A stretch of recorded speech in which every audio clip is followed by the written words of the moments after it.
Call the meeting to order. Austin? Here. Kelly? Here. McKinley? Yes. Testori? Here. I pledge allegiance to the flag of the United States of America and to the republic for which it stands, one nation, under God, indivisible, with liberty and justice for all.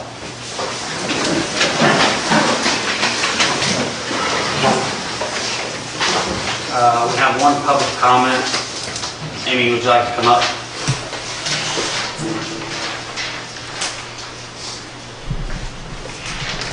How are you this evening? I'm good, thank you. Well, I am Amy Johnson, the director of the public library here in town, and just kind of wanted to talk to you guys about what's been going on. We've been working with the 4-H out of DeWitt, Macon, and Piatt counties, and they've been coming in on Friday afternoons and offering programming for the older kids, so ages 5 through 12, so that there's something for the older siblings of the little ones that come for story time. We've been averaging about 25 kids for those programs, and they've been learning about STEM projects, so we've been doing fun science experiments. This week they're going to be doing an egg drop, where they're going to have to learn how to protect their egg after it's going to get dropped off of a ladder in front of the library.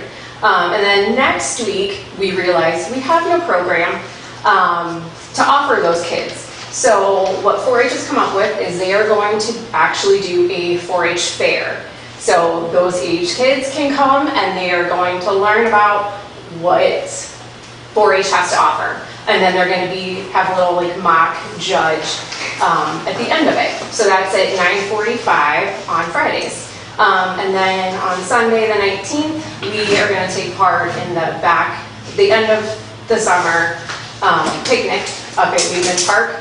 And we're going to offer kids, you can come and get yourself signed up for a library card. And we're also going to have kindness rocks that you can paint and hide around town. And then if you find it, bring it back to the library for a free book. So we're also looking at how we can extend our program into the fall. So that's what's been going on at the library. And we thank the community for all their support. Thank you. I hope that you can hope it builds more and more. 4-H is a good thing. Yeah. Oh no, we've got maybe like Legos program, hopefully this fall, if not like a robotics group. Are you looking where they can enter their projects at the fair? Maybe. Because that'd be a good thing because they need the interest and everything. Yeah, we're really excited. Yeah. Thank you. Thank you. Okay, section 1 will be the consent agenda. Approve the consent agenda. Second. Call it. Coffee? Yes. Kelly? Yes. McKinley? Testori? Yes. Motion carried. Section 2 will be unfinished business. Elizabeth is not here, so we can hold that off till next meeting, correct? Okay, section 3 will move on to new business. Move to approve final plans for the Water Street, Horseshoe Street reconstruction. I'll second it. Okay, passing around plans. Baylor with Mauer Stutz is here to kind of give you a review and also answer any questions. We did have a town hall type meeting to answer any questions. We had big plans put up on easels, so people could take a look at them up close. We got a couple of comments that some of which we're going to address tonight, and then also just address moving forward. So I'm going to let Baylor just kind of give you an overview, and then we can dive a little deeper as we go. So Baylor? Hello, like Sue said, my name is Baylor Witchoff. I represent Mauer Stutz Engineering out of Peoria. So just to give you a brief overview, we're focusing on the Water Street area between Maple and Washington Thomas intersection. That area has seen some pretty heavy flooding, especially down on the Washington Thomas intersection. So this project started as that, and then it has grown into an extension of the sanitary line along Water Street towards Maple, as well as home sewer, new sidewalks, new water main, and other road improvements, new pavement structure. I'm here to answer any questions you may have. Will there be sidewalk going on down both sides of the Water Street? There's only sidewalk on one side, we're just Just the gonna north keep the side. one side.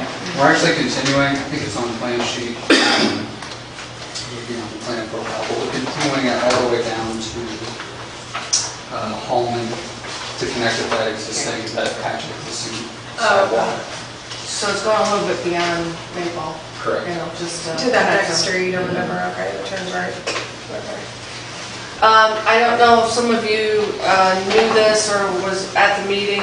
There are a couple very large trees near the intersection of Water and Washington. We know we're going to have to remove one at the southwest corner, but there are two on the north side at Water and Washington. We are going to have an arborist on site the day that they're going to direct bore and try to save those trees. But if we can't save them, then we'll have to remove them. We will be replacing them with a smaller type tree that won't be as invasive underground. So we will replace them, but obviously they're not going to be as big and glorious as they are now.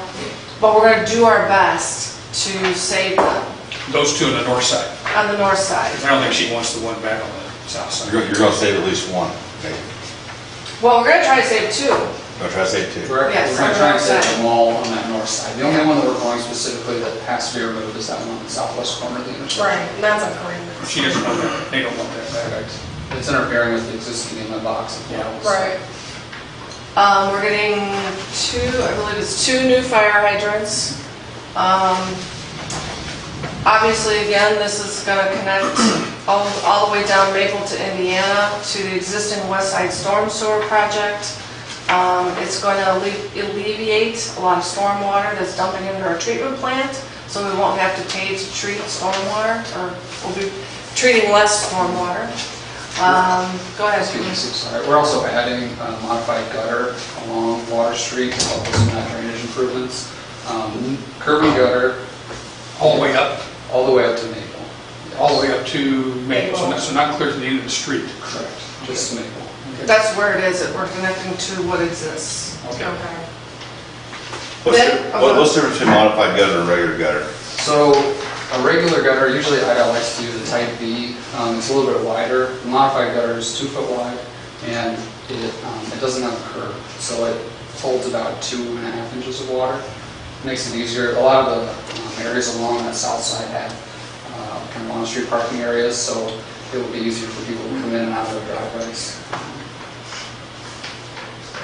We are replacing the existing curb and gutter that is in the intersection with curb and gutter, but along Water Street will be the modified gutter. That's actually shown on the last page of the plans, what the cross-section of that gutter looks like. All sidewalks be ADA compliant? Yes, correct. Any driveways will be replaced like for like, so if it's asphalt, they'll get asphalt, if it's concrete, they'll get concrete, aggregate. We will be working with the post office and creating a temporary postal station, kind of similar to what you see in like an apartment complex, you know, where it'll be all together in one area. We'll be working with garbage service on garbage service. We actually have an entire special sheet, paragraph I should say, telling the contractors that they absolutely have to not only work with us, but the residents on communication, whether it's, you know, door to door, by phone.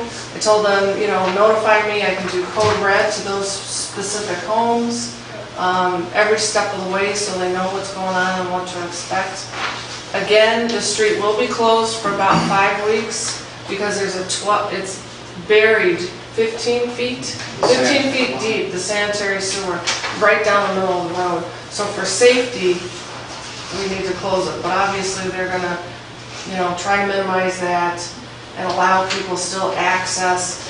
Once we have a contractor, we'll be working with them on where are they going to stage their equipment, and then the residents will be able to park around the immediate vicinity outside of wherever they're staging their equipment. But we won't know that. We are going to have a pre-bid meeting, but a lot of contractors don't want to tell you because they feel that's like a trade secret, you know, if there are other contractors at the meeting. So some of that we may have to uncover once we award the contract. What's any idea on specific time? Yes, so if, you know, these plans are okay with you to proceed, we're looking to advertise as soon as this Friday. I think you said bid Pre-bid meeting on the 16th, bid award or opening The 23rd. 23rd. Long story short, 1st of November to be done. You said the drives, some of the drives have different aprons on them, asphalt. Would there be an opportunity, since it's tore up, for a resident to upgrade, maybe pitch in a little bit of their own money if they wanted to upgrade to asphalt or concrete to get rid of the rock? Surely it'd be better for us not to have rock up against the road. Well, one of the things, let me answer this in a roundabout way. All right. One of the things we're going to do is when the contractor has the private service lines uncovered, is if he sees any lead service lines, he's going to notify us. We're going to reach out to that homeowner and we're going to say, by the way, you have a lead service line. If you want to replace it, you should, do so. I don't know would that do something to the price to, It's possible. The only thing I would say is it might push the timeline back, and we're giving them a timeline that is on an expedited schedule. So in order to meet that, that's what they're factoring in, and any extra work like that, it's possible to push it back farther. I understand, I don't think there's really anybody, maybe one that would have rock on that street. I think most of them are paved anyways, but I don't think that we need to be specific and give anybody upgrades. I think that, But also, I'm not I saying. think it makes sense Yeah. when we're in there and everything's torn out to, of course, look at the things that need to be replaced while it's all torn out anyways. But as far as somebody upgrading from concrete to asphalt or whatever, or rocks to asphalt, I just think, if we want to get this done, we should probably just stick with what Well, we're doing. they could do that, but everything, but it all comes down to this bid process, because then it starts throwing wrenches into things, and these contractors get a little uptight, don't they? You start doing stuff that's not. It would have to be specified. Well, it's in the bid, already going to be right? a little more tedious because of the communication with the residents. Right. Because they're going to have to let us know and stay on top of it, I'm going to be staying on top of them. I get what you're saying you're saying if it's aggregate, when we go in there, they would pay the difference. They would But I pay the don't know difference, how yes. that would work in terms of prevailing wage and timing, and how would they pay the contractor, would they pay us? Well, maybe it's a question we could ask before it starts. I can think of 4 places. Amy's house is one, the house before hers. She's not concrete. Okay, then the house before hers, behind me, is another one.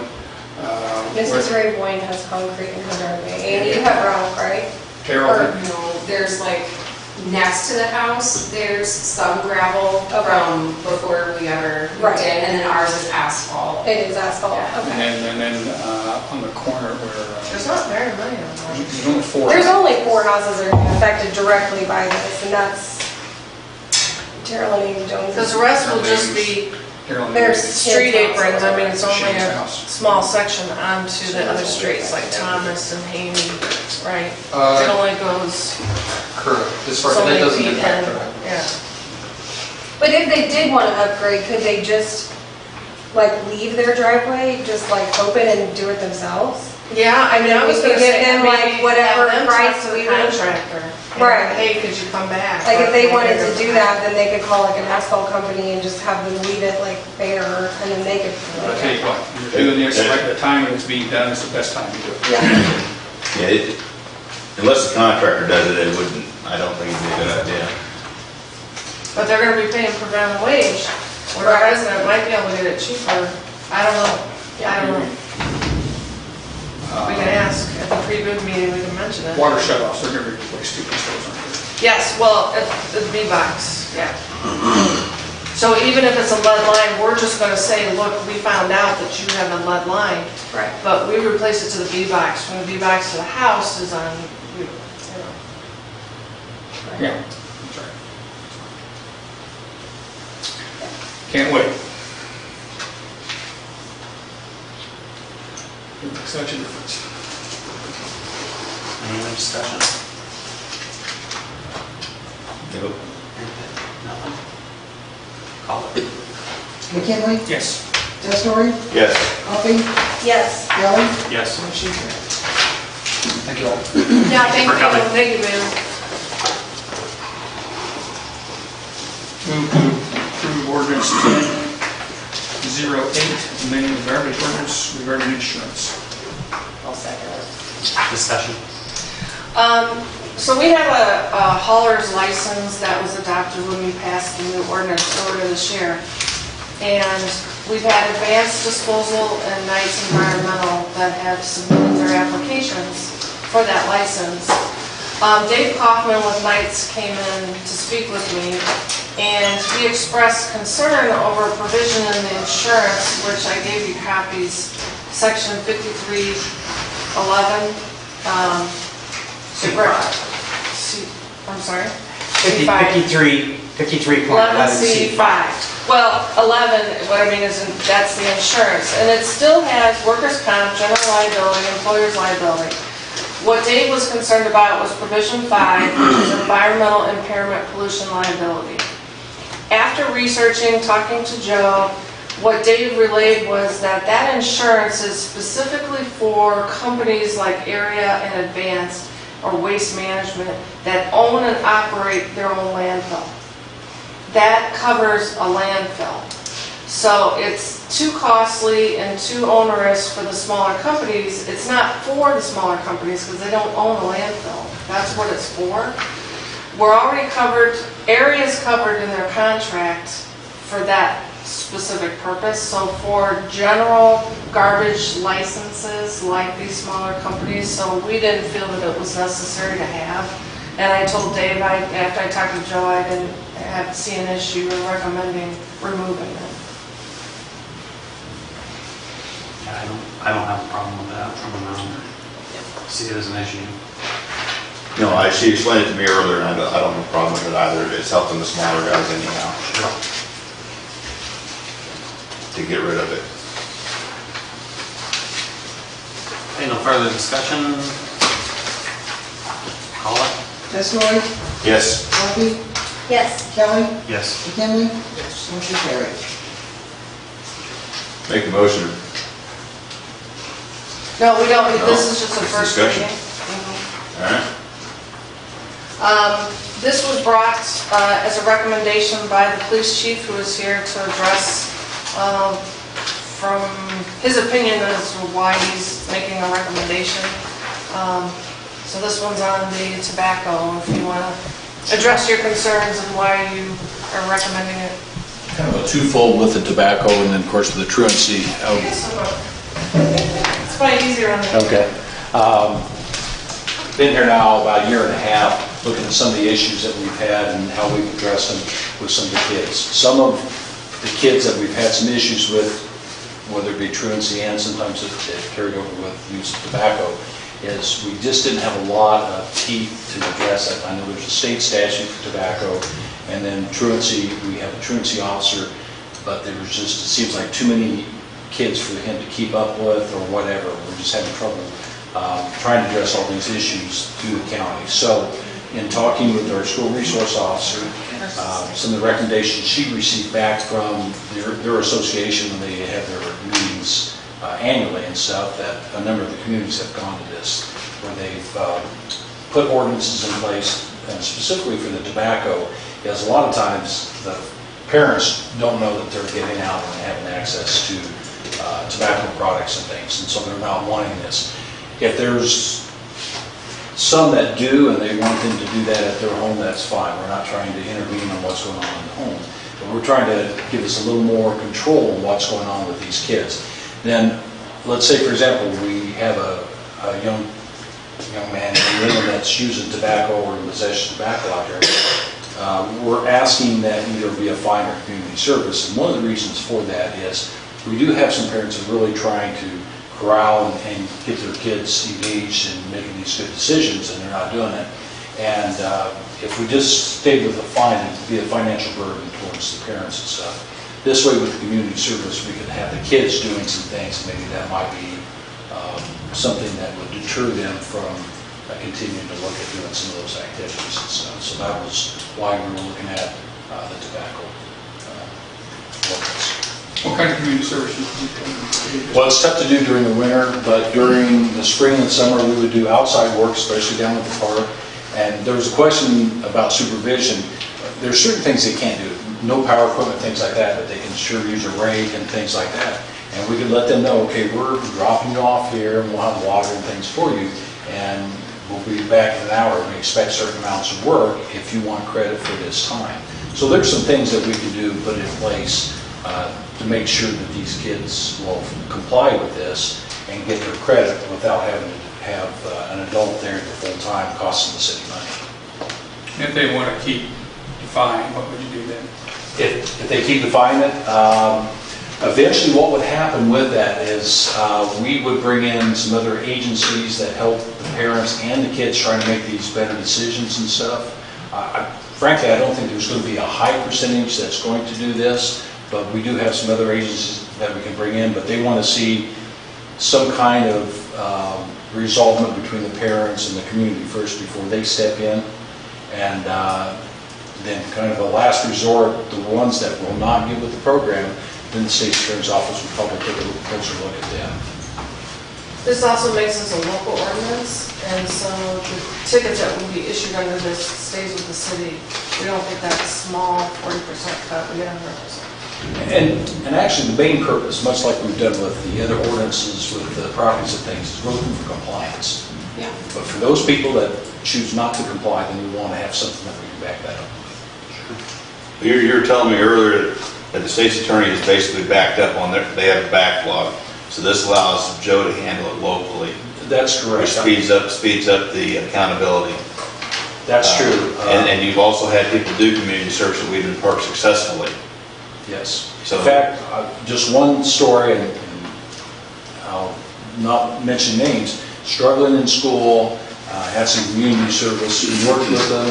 By the time the school ended that year, caught up on all these school stuff, actually graduated, got his community service hours cut in half because he was doing so well, but because he made a commitment for someone else that he would do those hours, he went ahead and stayed with, and so those are the kind of decisions we're hoping these kids will make. And so we had one kid that did that this past year. That's good. This is set for first reading because I didn't know if, even though we issue the packet now where people can see what we're proposing, it gives people another couple of weeks that if the word gets out and they have something to express, it gives them time. Sure. So that we can bring it back on the 20th.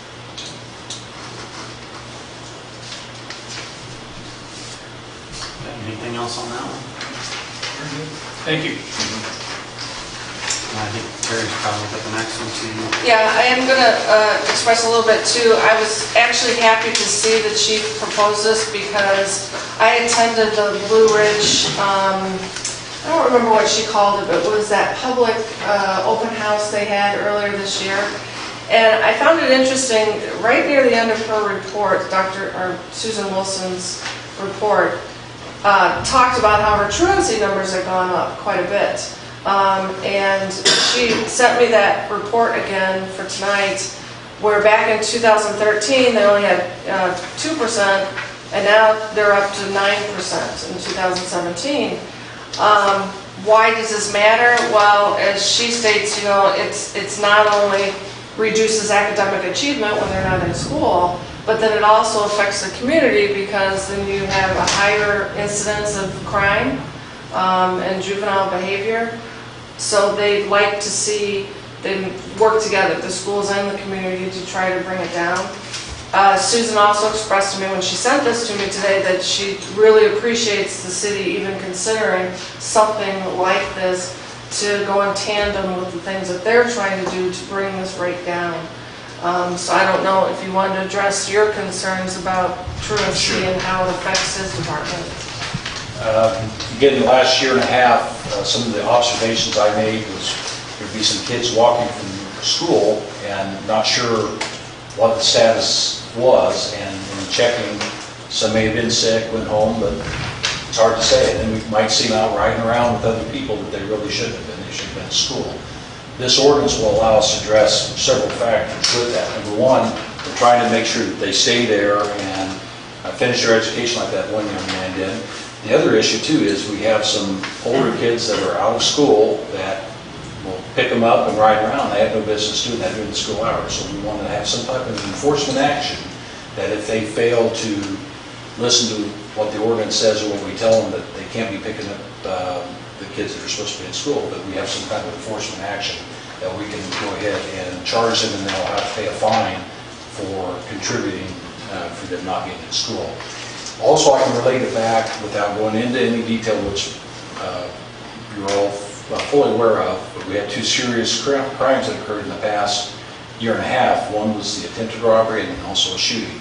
And I can directly relate people involved with those activities being truant and that type of thing. So we're trying to take a better handle, take a better look at this, and try to stop some of that from occurring. Susan and the principals have all reviewed this proposed ordinance and said it was fine as is. And again, they appreciate, our looking into this to help them. But again, this could affect parents out there, so that's why I suggested laying it over to give people an opportunity to review if they, hear about it again. Does this limit the fine? Is $100 or community service? So if a person is continually, say they're over 18, continually picking up younger people and running around, is it possible to do something more drastic, like confiscate the car or impound the car? Well, let me address that first. The state statute on truancy specifically limits what we can or cannot do, and so we had to model the ordinance off of obviously the state statute, but specifically the fine is capped at $100 for the actual truant child. Now, beyond that, looking at maybe an adult who's somehow contributing to that problem, then I'll defer to the chief about that specific question.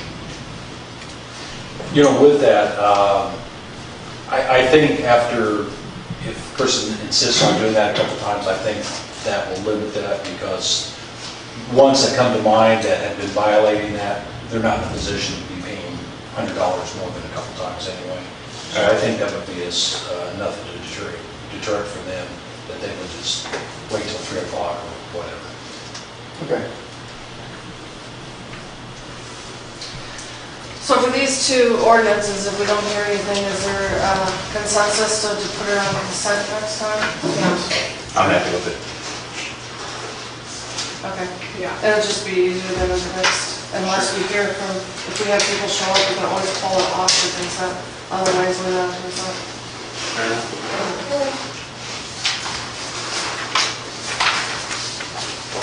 We have no executive session tonight. Section 5, we'll need the city manager's report. Nothing for us. Move to adjourn. Second. Call it. Coffee? Yes. Kelly? Yes. Kinley? Yes. Fitzroy? Yes. Motion carries.